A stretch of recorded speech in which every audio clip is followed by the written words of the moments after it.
Aw, No! I'm coming over like the Grim Reaper. But like a hot Grim Reaper, you know? Well, that's the Survivor perks. She looks thrilled. Hello and welcome to Survivor Everything. I'm your host Liam, and we finally have a good episode coming from this season, even if it was somewhat forced by a crappy production twist. We only have about 5 more episodes to go, so this season has put in a lot of work for it to be a better half, but we'll see by the end of it. With all that, let's just jump right into Survivor 49, Episode 8. Tribal Council solidified where the lines were in such a sweet way. The group that's in control right now is the Hina members with Sage, Juwan, and Alex. We have 7 members that are working together, and we have the majority. The opening of this episode is actually very important for the rest of the episode and the story that it has, and also the trajectory of multiple people's games for the rest of the season. We see the aftermath of MC playing the idol that she didn't have to, and it went against the established plans the majority 7 had already made. MC playing her idol was in poor taste, as not only was the majority of votes going towards Nate already, but the minority votes were never going towards MC after she had found the idol in front of Savannah. It really does seem that MC should have just realized the votes were going to be on Steven, since original Uli was targeting original Hina no matter what here at the merge round, and then Sophie and MC were practically safe, with the available targets being Steven or Christina, and even MC has to realize here that Christina isn't a threat to anyone else's game like Steven is. Plus, by playing this idol, it destroys the trust that MC has with the members of the majority 7, as it shows that MC didn't trust them stiffly enough to not only not play her idol, but to tell them about it. And this really affects on how they view if they can work with her or not. Now, I did say last week that it was smart for MC to play her idol, but I also thought that she knew that the majority votes were on her side, and she only played it so she wouldn't be idled out by Rizzo's public idol if he had played his idol correctly.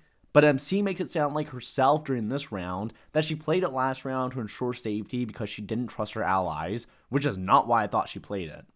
That's not the only fallout from the merge tribal that needs to be dealt with here, as Sophie B, Savannah, and Rizzo need to start playing hard to get back into the good graces of their current tribe mates. Sophie B right away lets Steven know that she wrote his name down, and the conversation is really awkward, but Steven didn't seem mad at her, and that's important here.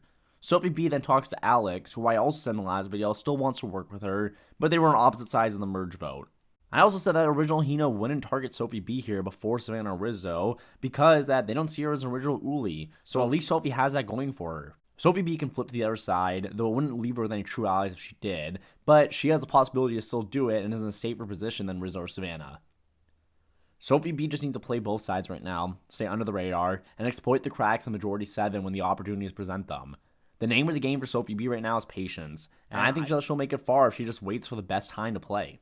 Rizzo and Savannah, on the other hand, need to put the pedal to the metal and get to work, and Rizzo is very good at this. Rizzo even says in confessional that Nate leaving now allows his game to become more fluid, and I agree with this, because original Uli went from 6 to 5 members when Shannon left, then 5 to 3 when Sage Juwan jumped ship, and now it's 3 to 2 since Nate is gone, leaving just Rizzo and Savannah. Almost how it's viewed for original Kelly being less of a threat since it was just Alex and Sophie B left. Rizzo and Savannah are now developing that image themselves, lowering their threat levels. Rizzo also talks to Juwan and lets him know that they're all good and that they still want to work together, which is great damage control from Rizzo here. He also lectures Savannah to play it cool and not lose her head, since they both know they need to play hard here and not get emotional, and Savannah listens to him. Savannah talks to what it seems like everyone in a montage of forgiveness and appreciation for the blind side, and Savannah even takes it extremely well when Sage basically tells Savannah it was supposed to be her who went home, but the vote got flipped on Nate instead. Savannah showed some real self-control here, especially because she usually wears her annoyance and anger on her sleeve, and I also want to give credit to Rizzo for making sure that she acted this way and played it cool. There's a lot of pros to what just happened. I kept my idol and I did not go home. And now, with Nate leaving, it makes the opportunity for me to play a more fluid game. We haven't heard from Alex in a while, but we get an idol hunt that is set up and narrated by him. Alex is missing the power he had on Kelly, and part of the power was having a mute idol in his pocket that he could play whenever. He recruits Steve and Christina to idol hunt with him, and we do hear from the other two, but it's mainly Alex we focus on here. Steven does mention that this is a defensive idol hunt, so the minority 3 can't find it and use it against the majority. Out of the 3 to find it though, it of course has to be Christina, the least interesting of all of them. But it's Alex's reaction here that matters, since we don't hear Steven sharing the same thought. Alex admits that he is acting happy when Christina finds the idol since he wanted it to himself, which begs the question on why he recruited people to help him find it if he didn't want them to find it themselves. But he also admits that he can most likely convince Christina to play it for him if he needs to, or throw her under the bus with no remorse and use this info to hurt her game, which I enjoy. I'm hoping Alex can play this stealth game that no one is aware of, but I don't know if he has the social sway to implement it. I have this information, and now if I'm in dire need at some point, maybe I can convince her to use it for me, or if I have to, throw her under the bus by sharing this information about Christina's idol with everyone else. We see Sophie B and Sage start to form a relationship, where Sage is very discreet and says that she likes Sophie B and wants to work with her, but ultimately tells her too that she needs to break off whatever relationship she has with Savannah because Sage can never work with Savannah at this point. Sage does really feel hurt from Savannah. Like, she was an outcast in the original Uli, and the vote would have been between Juwan or Sage if original Uli had gone tribal council, so that's a correct read from Sage.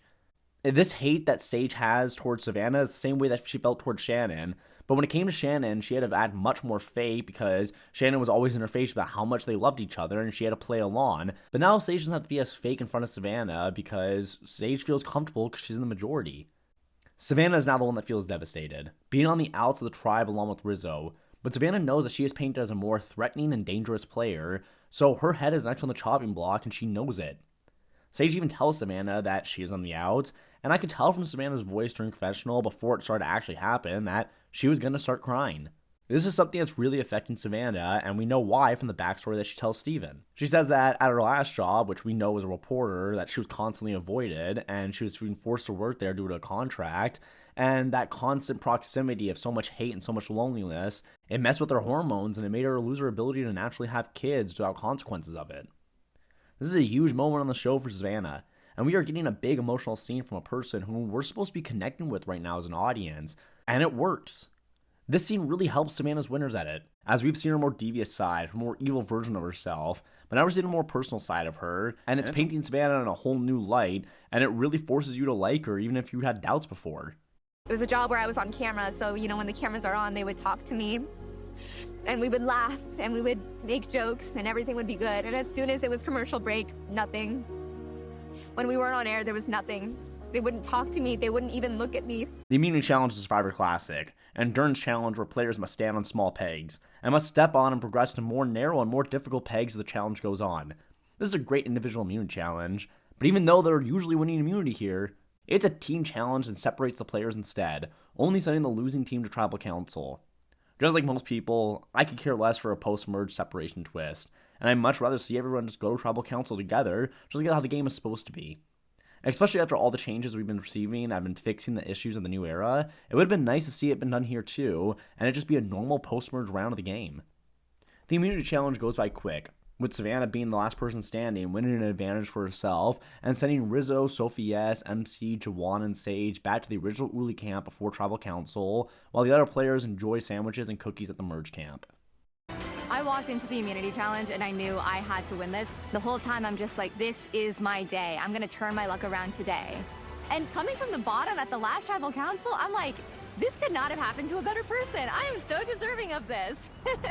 At the old Uli camp, Sophie S comes up with a plan to use her own name as a decoy, and have Juwan and Sage claim to Rizzo that they want Sophie S gone due to her being a challenge threat, and in doing so, Rizzo will feel safe and not play his idol, with him being sent home with one in his pocket. This decoy plan really recontextualizes what Sophie S was trying to do with Christina a few rounds back and using her name as decoy vote, because clearly Sophie S meant no malice in it, she just thought it was what was most strategic at that time, what was the correct play, just like her throwing out her own name here.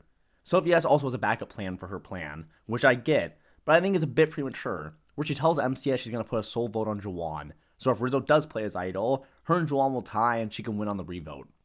I'm all for making sure you stay in this game no matter what, which is why I appreciated Alex's idol play in the pre-merge, and why I originally liked MC's idol play before she talked about herself this episode, so I don't mind the idea of putting a vote on Juwan just in case. The issue here is that if Rizzo doesn't play his idol, which we know he won't, then Rizzo goes home and you've just made a clear enemy of Juwan, and now you have to focus on getting rid of him the next round before he gets rid of you, causing a civil war in the majority 7 now. There's not a lot of wiggle room to play if Sophie's vote on Juwan goes off and he's still in the game after. Now, the other issue here is telling MC, a player who already didn't trust everyone in the round before and played her idol to prove it, who is now going to relay this information to Juwan right away, who is now targeting Sophie. And now there's a civil war going on between the 4 of them, and it's making Rizzo safe here, though he should be a clear target, especially because he has no allies with him currently. Safe, but look, I'm down, but I'm not down and out. I can bring in MC, Sage, and Juwan, and then we'll all vote Rizzo.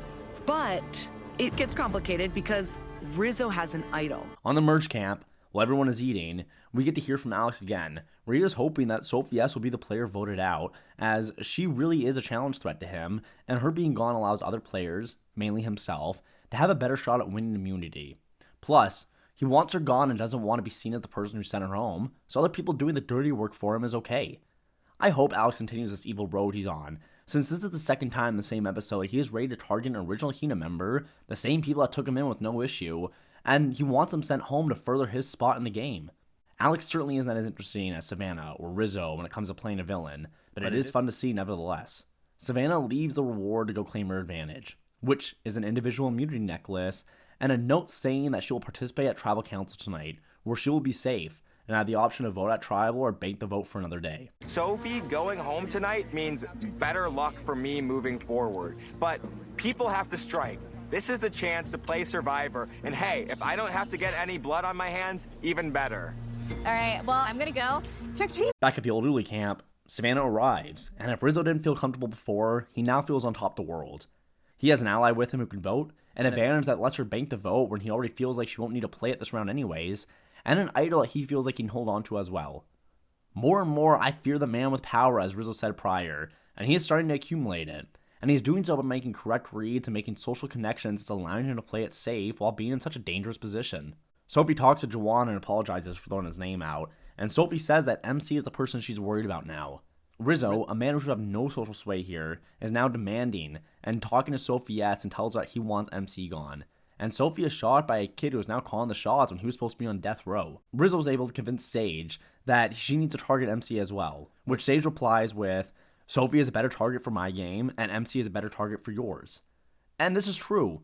MC has way more connections with other people back in the Merge Beach, and there will be more shot to see MC gone than Sophie, potentially hurting Sage and Juwan's relationship with original Hina, which would help Rizzo in the long game as well, especially since he can pull in Sophie S as an ally after it all goes down. And for some reason, Sage still agrees to go with Rizzo, even after directly stating why it's a worse move for her. We go to Tribal Council, and just by how MC is talking to Jeff, she knows she's a huge target tonight over what happened back at the Old Uli camp today. I was shocked to see Tribal go live here, but MC was playing hard, and it still did her no good. And majority vote, MC is sent home and Savannah banks her vote and saves it for another Tribal, while Rizzo keeps his idol safe in his pocket. 9th person voted out, the 2nd member of our jury. MC, that's 3, that's enough. Need to bring me your torch? My top 3 to win this game this week, and I'm going to lock it in until they get voted out or lose, are Sage in 3rd, Rizzo in 2nd, and Savannah in 1st. I wanted to keep Sophie B in the conversation, but her lack of content in this post-merge, and the fact that no one looks at her as a threat as they do with Savannah and Rizzo, is putting me down on her. And it's making me believe she won't get a lot of votes at Final Tribal Council if she managed to get there anyways. In 3rd place, though, is Sage, who, as time goes on, gets more favorable with each episode. She is constantly making the correct reads, and everyone wants to work with her at this point. Not only that, but she has a much better image than she did on original Uli, with the Hina player seeing her as very likable and a strategic player. The issue with Sage, as I said last week, is her lack of ability to convince other players to do what she wants. Sage should have had the vote on Savannah last week, and out of MC and Sophie S here, Sophie S should have been only gone home today. But Sage wasn't able to implement this or drive the vote that way, which has happened 2 times in a row now.